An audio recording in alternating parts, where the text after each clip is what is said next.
नमस्कार। अ, पिछले लेक्चर में हमने सिस्टम्स के बारे में बात किया और कुछ एग्जांपल्स हमने देखे थे। आज हम लोग अर्थक्वेक्स पे बात करेंगे। ये भी ब्रीफली ही हम लोग बात करेंगे, काफ़ी संक्षेप में। ज़्यादा इसमें हम लोग डिस्कस नहीं करेंगे, लेकिन ज़रूरी है कि इसमें हम कुछ जानकारी ले लें कि अर्थक्वेक्स क्या होते हैं और कितना एरिया जो है हमारा एशिया पैसिफिक का वो अफेक्ट करता है इसमें। सो अगर हम लोग ये देखें तो आप अर्थक्वेक्स का जो है करीब करीब नहीं तो 70%, 70% जो वर्ल्ड के अर्थक्वेक आते हैं, दुनिया में जितने भूकंप आते हैं, वो 7 मैग्नीट्यूड। अब ये स्केल पे जो है, रिक्टर स्केल जो यहाँ पे लिखा हुआ है, उस पर हम लोग बाद में बात करेंगे जब हम लोग डिटेल में एक बार बात करते हैं अर्थक्वेक्स के ऊपर। सो एट एन एवरेज करीब 15 भूकंप जो हैं वो हर साल आते हैं, और 7 मैग्नीट्यूड का भूकंप काफ़ी खतरनाक हो सकता है। और ये चीज़ें हमने पिछली बार जो लेक्चर था उसमें देखी कि हेटी में जो अर्थक्वेक हुआ उसने कितने लोगों को मारा, 2005 में जो मुजफ्फराबाद में अर्थक्वेक हुआ कितने लोगों को उसने मारा, और बाकी जो स्पार्सली पॉपुलेटेड एरियाज थे जिसमें पॉपुलेशन कम थी, जैसे न्यूजीलैंड का एक एग्जांपल था, वहाँ पे कुछ लोग कम मारे। तो हम लोग उस दृष्टि से भी इसको देख सकते हैं कि अगर जिस देश में और जिस एरिया में पॉपुलेशन ज़्यादा है, तो ये 7 मैग्नीट्यूड का अर्थक्वेक भी काफ़ी खतरनाक हो सकता है। इसके जान माल की हालत, मतलब नुकसान काफ़ी हो सकता है इससे। सो एशिया पैसिफिक रीजन है, उसी में करीब करीब नहीं तो 70% जो है दुनिया के भूकंप आते हैं, और 7 मैग्नीट्यूड के, और एवरेज जो है करीब करीब 15 भूकंप जो है हर साल आते हैं करके। फर्दर अगर हम लोग इसको देखते हैं, the countries of region which are badly affected by earthquakes include Japan, Philippines, India, Nepal, Afghanistan, Iran and the Pacific Islands. So मतलब मोटा मोटा काफ़ी एरिया इसमें कवर हो जाता है जहाँ पे एक्टिव प्लेट बाउंड्रीज हैं, और इस वजह से इंडिया और नेपाल का जैसे हम लोग देखें, इंक्लूडिंग मतलब हम लोग बात कर सकते हैं पाकिस्तान भी है उसमें, तो क्योंकि वो पूरी एरिया जो है वो हिमालय की श्रृंखलाएं लगती हैं, तो वो पूरा एरिया, अफगानिस्तान भी उसी में आता है करके। सो ये पूरा एरिया जो है हम लोगों का, ये इसको अफेक्ट करता है करके। Many of these countries in the region are located along और adjacent to Pacific Ocean seismic zone। ये seismic zone के बारे में हम लोग बात करेंगे, लेकिन जैसे मैं अभी कह रहा था कि एक हमारा जो है ये seismic zones, ये ज़्यादातर प्लेट बाउंड्रीज के अलॉन्ग होते हैं करके, जहाँ पे भूकंप आने की संभावनाएं ज़्यादा हैं। तो ये एरियाज जो हैं वो सारे के सारे जो ऊपर जो सेकेंड पॉइंट्स में बताया गया है, वो एरिया जो हैं ये आपके ज़्यादातर जो है दे आर क्लोज टू और एडजेसेंट टू आपका पैसिफिक ओशनिक जोन्स और इंडियन ओशनिक जोन्स। एक चीज़ और भी यहाँ पे हम लोग बात करें कि ओशनिक ओशन साइस्मिक जोन अगर हम लोग कह रहे हैं, ये इसके बारे में बात कर रहे हैं, तो मैंने पिछली बार बताया था कि ये जो जोन है इसमें आपका अर्थक्वेक के साथ साथ आपका जो है इसमें सुनामी आने के खतरे आपके ज़्यादा हैं। तो अर्थक्वेक के साथ साथ आपका सुनामीज भी यहाँ पे आएंगे करके, तो इन चीज़ों को ध्यान रखा जाए। नाउ आगे बढ़ते हैं। करीब 50 से 60% of India is vulnerable to seismic activity. और ये चीज़ मैंने एक स्लाइड में बताई थी आपको कि हमारा काफ़ी एरिया जो है वो अर्थक्वेक से प्रेरित है। और अगर मैं यहाँ पे एक रफ आपको ये बना के दिखाते हैं हम लोग, ये हिमालयज आ गए यहाँ पे, और ये अगर हम लोग नीचे जा रहे हैं इस तरह से, और यहाँ पे हमारा कुछ अंडमान निकोबार है करके, तो ये हिमालय की श्रृंखलाएं हैं यहाँ पे, और इधर जो है आपका ये गुजरात भी है, और यहाँ पे अंडमान निकोबार है।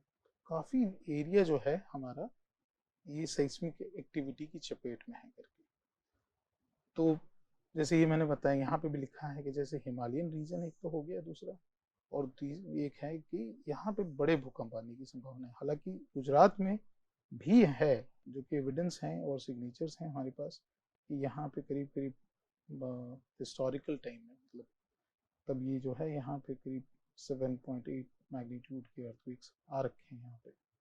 और इवन और ये जो था ये 1819 का था एक हम लोग, और दूसरा अभी रिसेंट जो अर्थक्वेक था ये था आपका मैग्नीट्यूड 7.6 का था, ये 2001 का था यहाँ पे।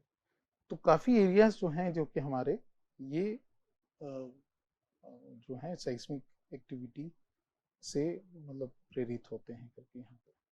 तो बहुत सारे एरियाज जो हमारे हैं जो कि साइस्मिक एक्टिविटी के चपेट में रहते हैं, जहाँ पे बड़े भूकंप आने की संभावनाएं हैं और आ रखे हैं पहले भी। मतलब ये ऐसा नहीं है कि ये एरियाज में कभी कभार आते हैं, लेकिन आते हैं इसमें भूकंप, और ये काफ़ी खतरनाक हो सकता है हमारे लिए।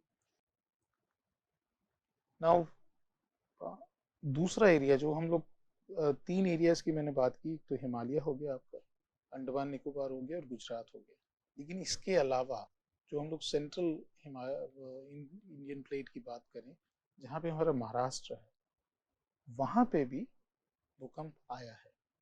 तो ऐसा नहीं है कि हम लोग जो, क्योंकि जो पिछला हिस्सा है, middle portion of Indian plate, उसको माना जाता था पहले कि ये बहुत सेफ है, स्टेबल एरिया है, लेकिन वहाँ पे भी अर्थक्वेक आया है, और वो अर्थक्वेक था आपका लातूर का। तो महाराष्ट्र में भी अर्थक्वेक आए हैं, और जैसे यहाँ पे लिखा है जो मैं बात कर रहा था, 2001 में भी बड़ा भूकंप कच्छ में आया है, और 2004 का जो मैं अभी बता रहा था आपको सुनामी के साथ आया था, ये तो सुनामी उसके वजह से जनरेट हुई थी, वो सुमत्रा का था। और ये बहुत ही बड़ा इसका मैग्नीट्यूड था, मतलब ये 9.3 के आसपास का इसका मैग्नीट्यूड था। हालांकि भुज का जो था मैंने अभी बताया कि आपको 7.6 के आसपास का था ये मैग्नीट्यूड, और महाराष्ट्र में जो आया था वो करीब आपका 6.5 के आसपास का था, लेकिन उससे भी काफ़ी जान माल की नुकसान हुआ था वहाँ पे।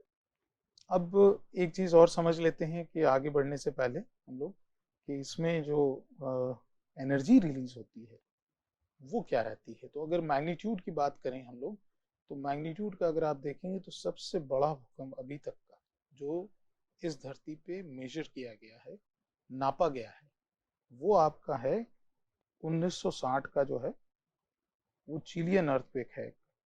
ये वाला भूकंप है आपका 1960 का, चिली में अर्थक्वेक आया था, और उससे ये था करीब आपका, ये ले लें इसको, तो ये 9.5 मैग्नीट्यूड का था। तो ये और आप देख सकते हैं कि उसके बाद वाला जो है तीसरे नंबर पे आपका है सुमत्रा है, जो कि 9.3 के आसपास है, ये नापा गया था। और इसके बाद भी आया है 2011 में आपका तोहोकू का अर्थक्वेक है, जापान में आया था।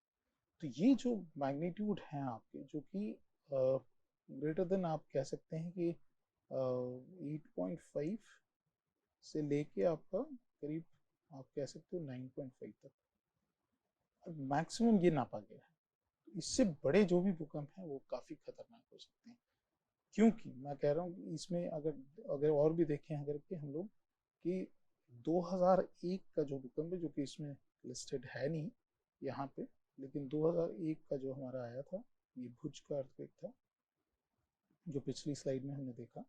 ये भुज का अर्थक्वेक जो था ये 7.6 मैग्नीट्यूड का था। इसने भी काफ़ी नुकसान और काफ़ी लोग मरे थे। हालांकि जो पिछली स्लाइड में आप देखेंगे तो इसमें कहा गया है कि करीब 19,000 से 20,000 जाने गए। ये आंकड़ा थोड़ा सा मतलब एक्सेप्टेबल नहीं है, क्योंकि हमने यहाँ पे काफ़ी सालों तक काम किया है, अभी भी कर रहे हैं इस एरिया में काम। तो जिस तरह का नुकसान हुआ था, जिस तरह के मकान और पूरे गांव के गांव ढह गए थे, तो और टोटल डैमेज था वहाँ पे, तो इतने लोग तो नहीं मरे होंगे, इससे ज़्यादा मरे होंगे, कहीं ज़्यादा मरे होंगे करके।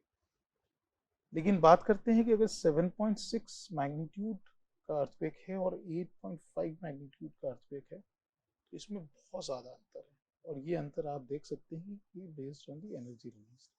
तो जब मैंने पहले भी कहा है और अभी भी हम ये बात करते हैं कि इसको जो है हम लोग मैग्नीट्यूड क्या है और किस हिसाब से एनर्जी वेरी करती है, 1 मैग्नीट्यूड से लेकर 2 मैग्नीट्यूड में, और उससे आगे अगर 3 4 ऐसे करते हैं तो कितना मैग्नीट्यूड वो करते हैं, तो वो काफी ज्यादा है उसका। 30 to 32 आपका मल्टीप्लिकेशन फैक्टर से वो एनर्जी ज़्यादा रिलीज हो रही है। तो आप इस पे आप ये वाले स्केल में आप देख सकते हैं, उसमें बैठे हुए हैं, मतलब और कभी करीब ये 6 से 7 के बीच में ही हैं हम लोग, तो भी हमारे लिए काफ़ी खतरनाक है।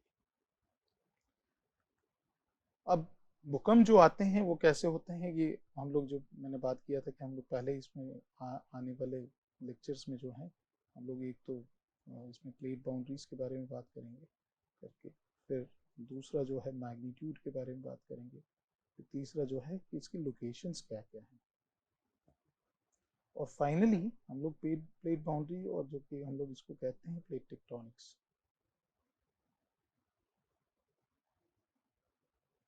इसके बारे में हम लोग बात करेंगे। लोकेशंस के बारे में अगर आ जाए तो हमारे देश में क्या है, हिमालय हो गया, कच्छ हो गया, जैसे गुजरात, और फिर अंडमान एंड निकोबार हो गया हमारे पास। और इसमें जो महत्वपूर्ण जो बात है वो है कि हम लोग इसकी बात करेंगे कि इसका सरफेस पे मैनिफेस्टेशन क्या है,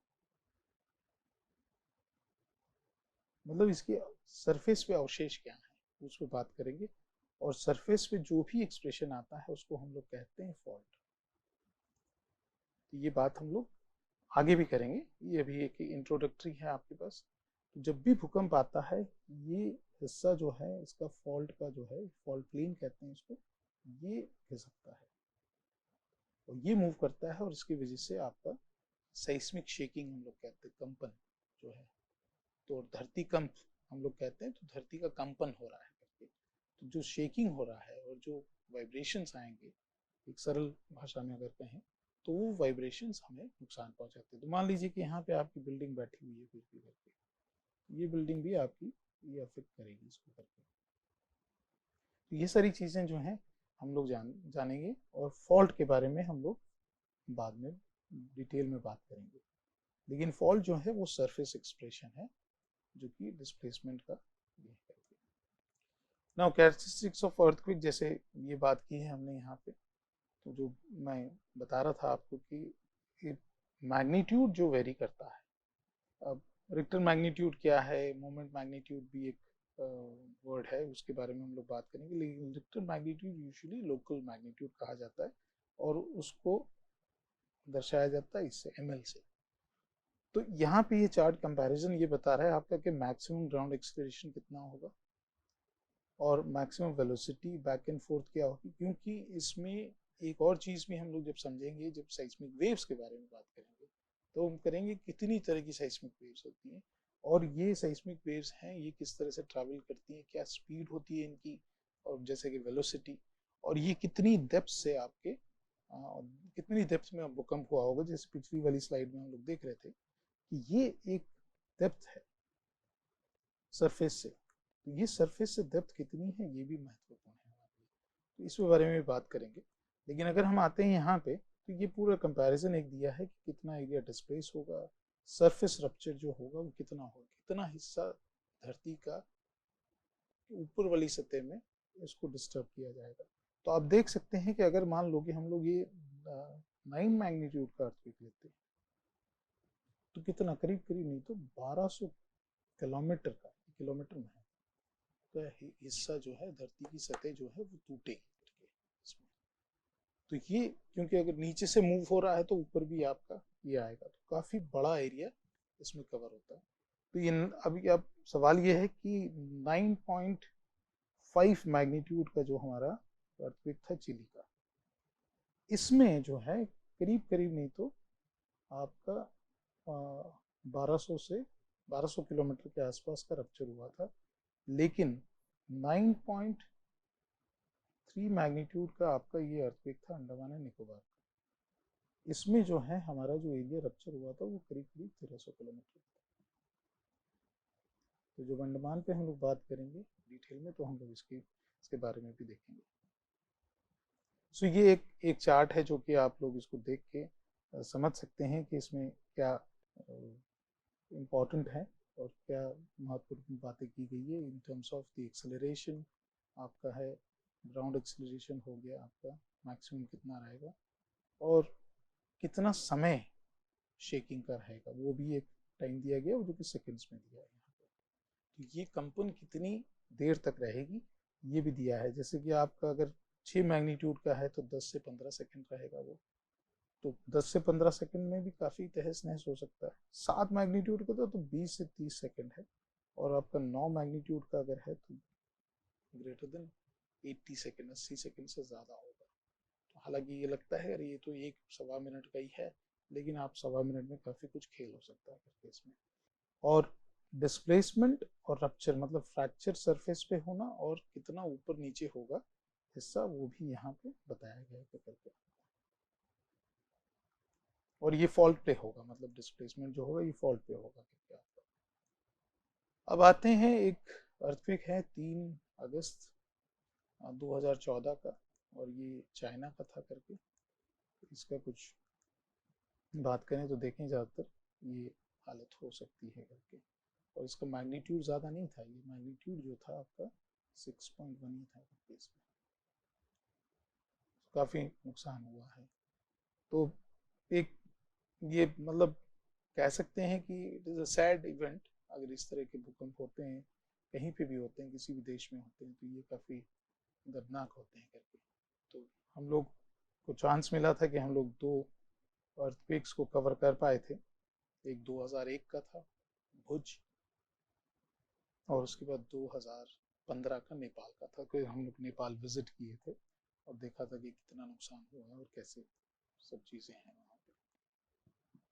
अगर इंडिया की बात करते हैं हम लोग, जैसे कि तो मैंने जैसे कहा कि हमारे पास मोटा मोटा तो 50 से 60% जो एरिया है वो पूरा ही उसके चपेट में। हालांकि जो मेजर अर्थक्वेक्स जहाँ पे आ सकते हैं, ग्रेट अर्थक्वेक आ सकते हैं, या आप कह सकते हो मेगा अर्थक्वेक्स, मेगा अर्थक्वेक इस रीजन में आएंगे आपके अंडमान एंड निकोबार वाले एरिया में। और ग्रेट अर्थक्वेक्स जो हैं, जो कि आपका मतलब यहाँ पे होगा तो आप कह सकते हो कि 7.5 से लेके आपका 9.3, 9.3 तो ऑलरेडी रिकॉर्डेड है एक्चुअली, 9.3 तक का आपका भूकंप यहाँ पे आ सकता है। ये तो हमारे पास है। ऐसा नहीं है कि यहाँ पे 6 मैग्नीट्यूड का अर्थक्वेक नहीं आएगा, वो भी आएगा करके। लेकिन मोटा मोटा यहाँ पे ये अर्थक्वेक्स आते हैं, और 6 मैग्नीट्यूड 5 मैग्नीट्यूड के तो काफ़ी लगातार आते रहते हैं करके। और ये वाला एरिया जो है पूरा, ये हिमालय वाला जो एरिया है, यहाँ पे आपके जो कि ग्रेट अर्थक्वेक्स आने की संभावना है। अब ये नहीं है कि यहाँ पे 3 मैग्नीट्यूड का अर्थक्वेक आएगा, लेकिन उससे कुछ नुकसान नहीं होगा। हालांकि 5 मैग्नीट्यूड के अर्थक्वेक में कभी कभी बिल्डिंग जो कच्चे मकान हैं वो गिरने के चांसेस रहते हैं करके।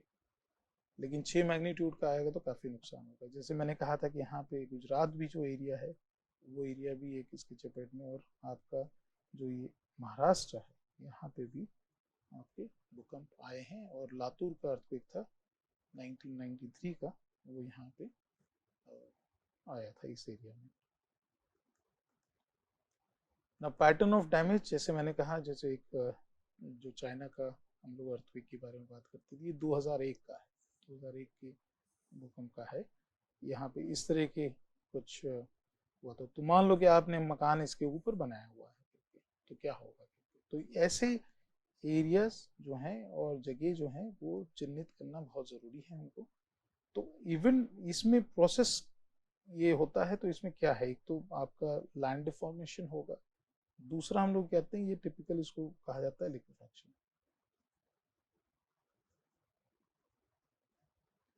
और ये क्या करेगा, ये बेसिकली आपका जो सॉइल की स्ट्रेंथ है,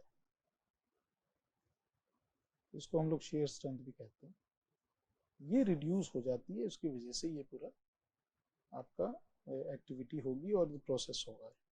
ये काफ़ी कॉमन है, और ये हम लोगों को जो भुज का भूकंप था उसमें काफ़ी कॉमनली हमको मैक्सिमम एरियाज में देखने को मिला था। हालांकि ये एक इसकी रीजंस है, साइट कैसी होनी चाहिए और उसके मतलब सूटेबल साइट्स क्या हैं इसके लिए, तो पानी का इसमें काफ़ी रोल इम्पोर्टेंट रहता है कि नियर सरफेस अगर वाटर है आपका सॉइल, तो उसमें आपका ये प्रॉब्लम्स होंगी करके, सैचुरेटेड सॉइल जो हम लोग कहते हैं करके। ये भी एक तस्वीर है भुज की, भुज के आसपास के गाँव की, जो कि जिसमें अफेक्ट हुआ था। तो और ये भुज की है जहाँ पे कुछ बिल्डिंग्स जो थी वो काफ़ी तहस, तो मतलब मैंने जैसे कहा कि अगर ये कह रहे हैं कि हम लोग 19,000 से 20,000 जितने ही लोग मरे हैं, तो वो थोड़ा सा मानना हमारे लिए मुश्किल है। काफ़ी नुकसान हुआ था यहाँ पे, और मैग्नीट्यूड ज़्यादा नहीं था, 7.6 का था। 1964 का निगाटा का अर्थक्वेक है, 97.6 अगेन।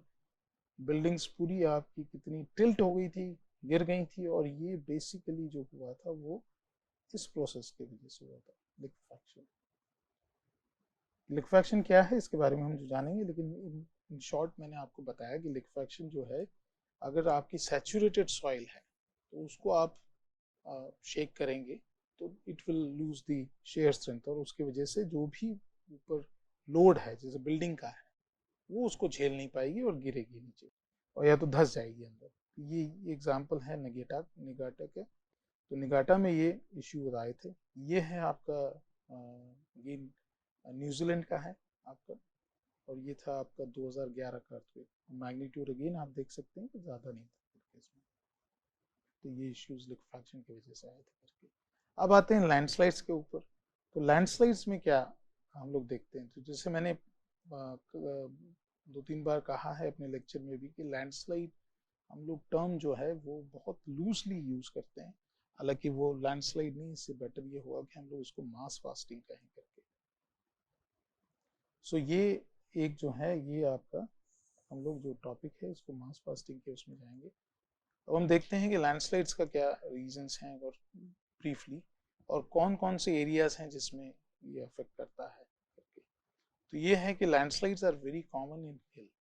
इसके लिए 2-3 चीज़ें बहुत ज़रूरी है, वो है आपका स्लोप होना चाहिए, पानी है, तो ये माउंटेनियस एरिया में ज़्यादा देखा जाता है, और जब भी वर्षा का मौसम आता है इसमें लैंडस्लाइड्स का चांसेस बढ़ जाते हैं। और फ्रीक्वेंट लैंडस्लाइड जो हैं इन कंट्रीज में बहुत देखी गई है, जैसे हमारे देश में तो है ही है, चाइना में, नेपाल, थाईलैंड एंड फिलीपाइन में। And landslides are activated due to the influence of the topography. ठीक है, तो आपकी टोपोग्राफी जरूरी होनी वहां पे है। फ्लैट एरियाज में आपका लैंड स्लिप होगा, स्लाइड नहीं होगा करके। और ह्यूमन एक्टिविटीज भी काफी इन्फ्लुएंस करती है, तो इस बारे में हम लोग बात करेंगे आगे। लेकिन इन शॉर्ट अगर देखें तो डिफॉरेस्टेशन, कल्टीवेशन की वजह से आपने काफी कुछ मलबा हटा दिया है। डिफॉरेस्टेशन जो है वो आपका सॉइल जो भी है उसकी पकड़ कमजोर करेगा। कल्टीवेशन की वजह से और कंस्ट्रक्शन की वजह से काफ़ी एरिया इसको काटा गया, डिफॉरेस्टेशन हो गया, और बेसिकली ये रिजल्ट करता है कि आपका डीस्टेबलाइजेशन ऑफ द स्लोप्स।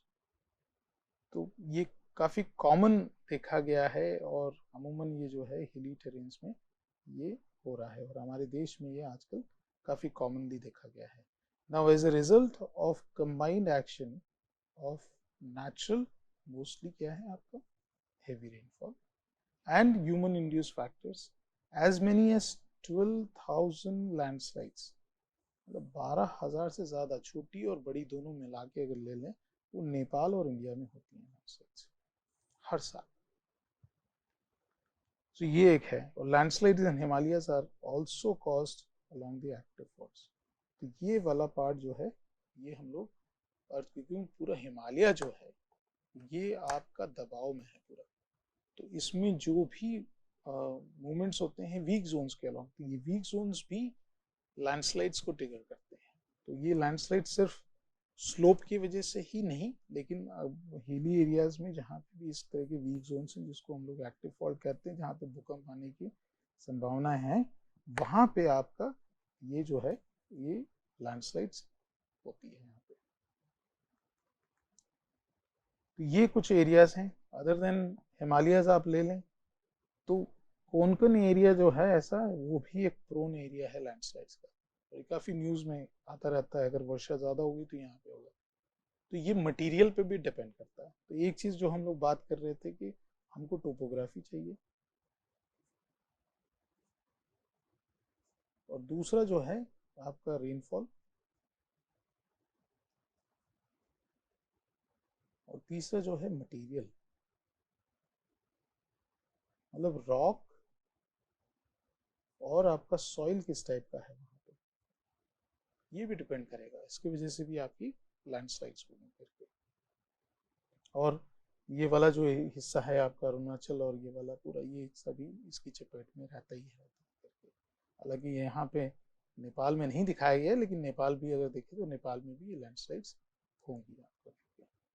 सो ये लोकेशंस हैं आपकी प्रोमिनेंट लैंडस्लाइड्स की, जहाँ पे आपका ये हमारे देश में। सो जो रेड डॉट्स हैं जो बनाए गए हैं वो आपको लोकेशन दिखाते हैं इसकी। अब map showing landslide affected areas again, ये हाई कहाँ पे है, सबसे ज़्यादा मॉडरेट कहाँ है और मार्जिनल कहाँ है आपको। सो ये रीजन है जहाँ पे भी आपको स्लोप नज़र आएंगी, जो भी हिली एरियाज हैं वहाँ पे आपको ये होगा। लेकिन ज़्यादातर जो हमने पिछली स्लाइड में भी देखा कि सबसे ज़्यादा इफेक्ट जो होता है वो इस रीजन में है, जो कि आपका हिमालय वाला है। मॉडरेट इफेक्ट ये रीजन में भी है, महाराष्ट्र में, क्योंकि यहाँ पे भी हमारे पास हिली टेरेन है, तो उस वजह से यहाँ पे भी रहता है करके। तो आज यहीं रुकते हैं, और अगले लेक्चर में फिर से मिलेंगे और आगे बात करेंगे। शुक्रिया।